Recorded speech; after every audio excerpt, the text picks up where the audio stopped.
তো রেডি হয়ে নিয়েছি, এখন একটু বাজারে যাব। বন্ধুরা একটু বাজারে যাচ্ছি।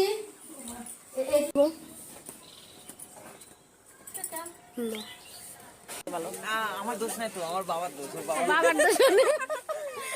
নিমন্ত্রণ কেন দাওনি আগে সেই কথা বল। কিছু তোমার বোনের নিমন্ত্রণ দাওনি, কিসের নিমন্ত্রণ? তো বাজারে এসেছি, কিছু ফল কিনবো আর সেই সঙ্গে একটা শাড়ি কিনবো। তো শাড়ির দোকানের দিকে যাচ্ছি।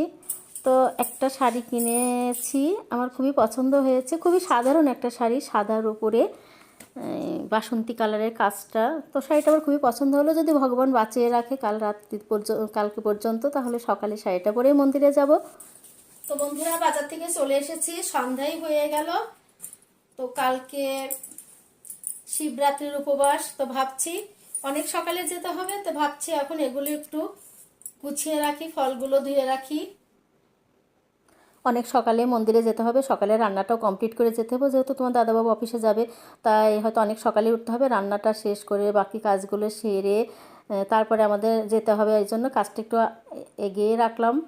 ফলগুলো ধুয়ে যা যা নিয়ে যাব মন্দিরে সেগুলো গুছিয়ে রাখছে। তো বন্ধুরা ভিডিওটা তোমাদের কেমন লেগেছে অবশ্যই ভালোবেসে পাশে থেকে জানিও। দেখা হচ্ছে পরবর্তী কোনো ভিডিওতে।